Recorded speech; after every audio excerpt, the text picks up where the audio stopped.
Our topic is where do we go from Rio? Rio, for those of you who may not know, was an international conference, a United Nations conference, which concluded 2 weeks ago today in Rio de Janeiro. It was called the United Nations Conference on Sustainable Development. The objective of the conference was to secure renewed high-level political commitment for sustainable development, 20 years after the original Rio Earth Summit in 1992. If the world's leaders agreeing to an outcome document represents political commitment, then Rio was a success. But the outcome document was merely a step on the road to sustainable development. It put in motion a number of processes whose outcomes remain to be seen and will largely determine whether the conference leaves a lasting legacy. One of the most important processes started in Rio is to define sustainable development goals that would capture the most successful features of the Millennium Development Goals, or MDGs, continue to advance progress on the social and economic development fronts, while also laying the basis for measurable progress on the environmental front. A key feature of these goals is that they are universal, applicable to rich countries, middle-income countries, and poor countries alike. We know that sustainable development is a global challenge that can only be met through strengthened international cooperation and through decisive actions by all countries. What has come out of Rio Plus 20 to help catalyze, focus, and energize such actions? That's one of the questions I would like our panelists to address. Let me turn then to Ms. Kerr. Ms. Kerr, your organization's vision is of a world without poverty in which every person can exercise his or her right to a life of dignity. How, if at all, has Rio given impetus to achieving this vision? I'd just like to quote your website briefly. You've done your research. Friday marked the end of the Rio Plus 20 Earth Summit in Rio de Janeiro. Given the low expectations, many governments are doing their best to portray the summit as a success. We at ActionAid, like nearly all of our colleagues in civil society, are unimpressed. So please, follow up on that. Yes, I mean, we were also very involved in the Durban summit, and I think overall for us to address an agenda of poverty and injustice that, and a world of growing climate crisis and food crisis and fuel crisis and economic crisis, we all hoped that there was enough of a momentum and a sense of urgency by governments to actually bring home a deal that would really give some sort of confidence to people living in poverty and citizens around the world that sustainable development is a universal priority. And I think our disappointment is shared by many. In that it really is a beautiful document. It's full of aspirations, but the real concern is that there wasn't sufficient enough resources committed to actually implementing it, and how we get to the real implementation of SDGs, particularly as we're moving towards this definition of this new development framework, the post 2015 or the post MDG framework. We're all a bit concerned that it's still just very aspirational and not concrete. Okay. Could you tell me how important, in your view, your organization has worked over the years on poverty eradication, on the Millennium Development Goals and their achievement? Right. How important is the sustainable part of these goals going forward? Is that going to change the way governments and other actors do business, or is it somehow incidental to the cause of eradicating poverty? Very good question. I'd say that 10 years ago, ActionAid has been around for 40 years ago. I'd admit probably 10 years ago that a sustainability, a consciousness of environmentalism was probably not as explicit and as embedded in our understanding and approach to how to tackle poverty and hunger. But in the past 10 years, we have explicitly recognized the ways in which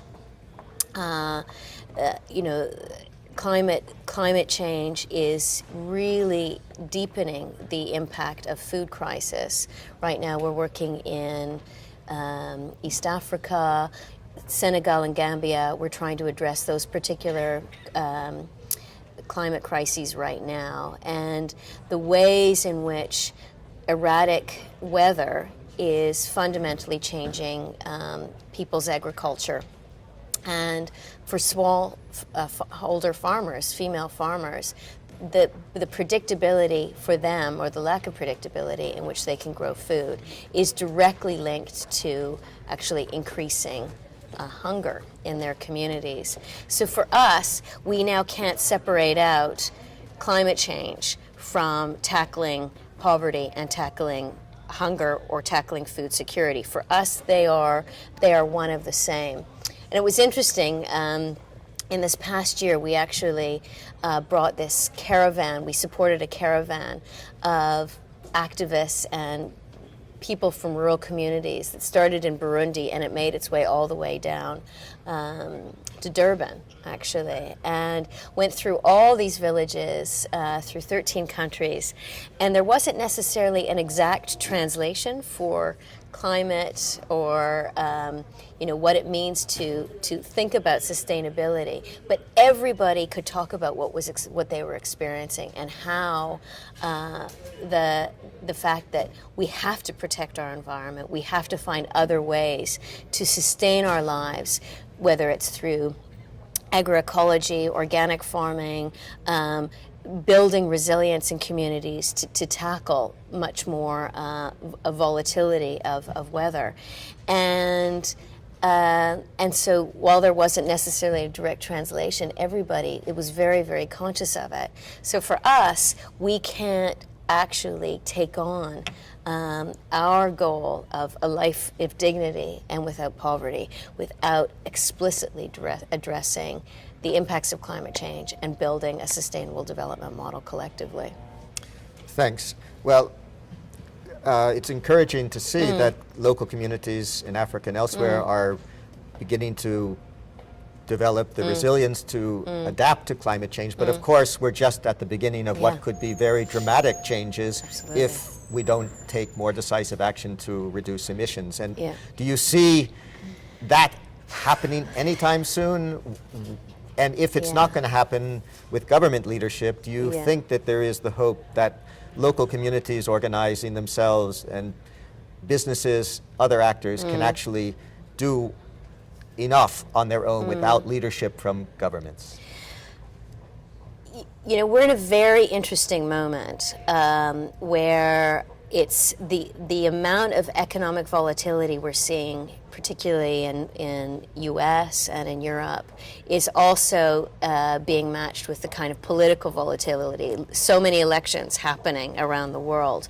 And that, so the extent to which politicians are listening to their electorates and actually trying to judge where taxpayers and where voters are going to go vis-a-vis a jobs economy agenda versus what's being they're trading it off in many ways as we can't afford a green economy or an economy or taxes that go into a solidarity agenda, an international agenda where we carry on with SDGs or Millennium Development Goals.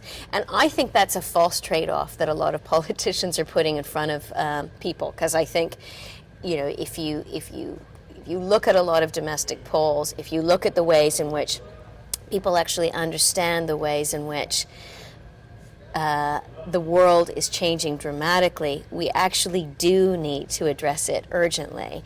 but we all need and the pressure needs to be built from the bottom up. I guess what worries so much of our the communities that we work with is that there's a bit of a vacuum of leadership, that everybody is kind of pitting themselves off of each other. The US will say, until China's on board and India's on board, and India and China will say, well, you've got, why should we pay for your pollution debt?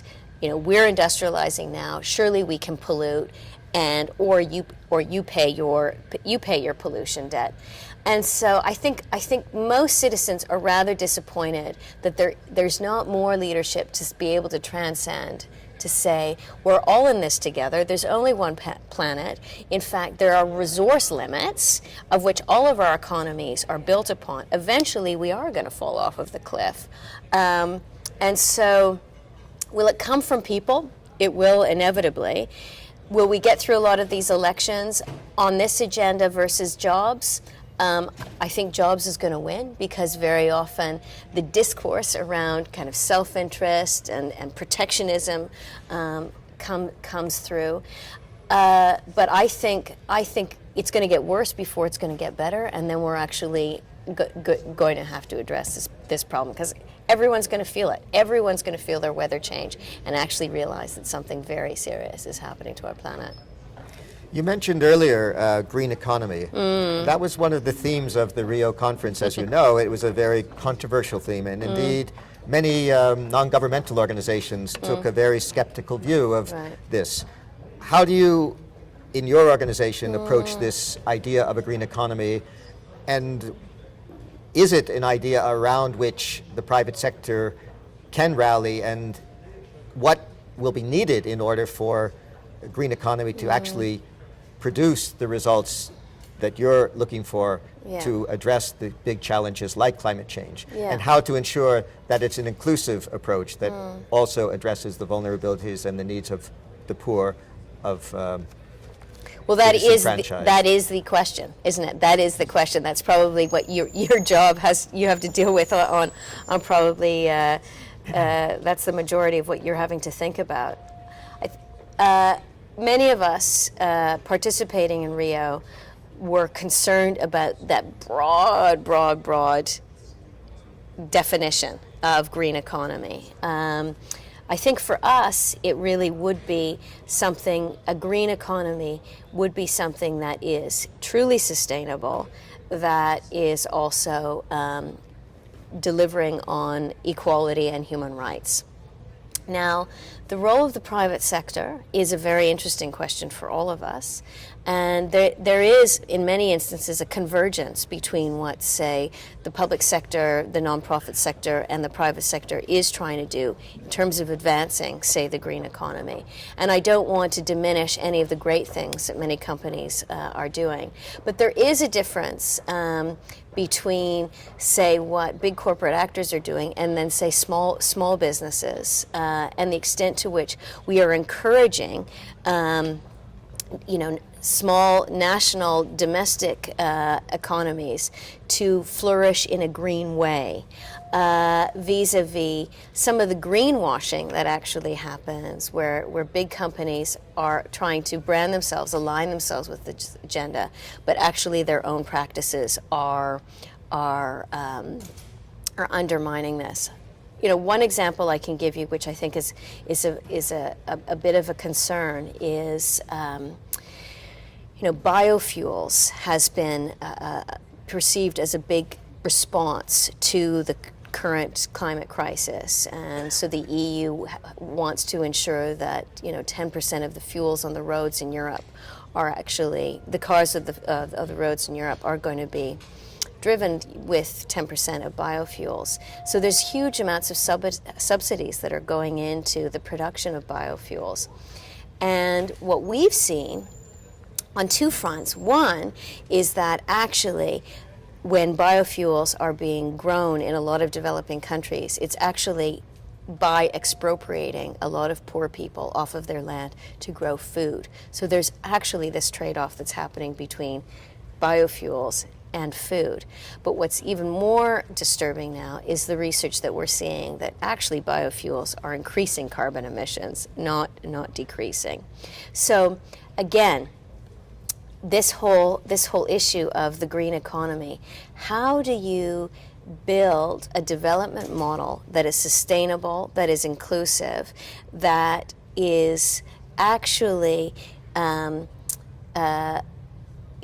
what is the role of the government to subsidize the right things and to actually put the taxes where they should be? And for us, we actually believe that a very simple tax on carbon is probably the best way forward, and get rid of carbon credits altogether. Well, thank you very much, Joanna. We're out of time, unfortunately, so I would like to say it was a very interesting discussion, and I hope we can have other opportunities in the future to work with and good luck you. yourself. And so I'd like to wrap up and say that we'll be taking a short break, and we'll be back shortly. Thank you.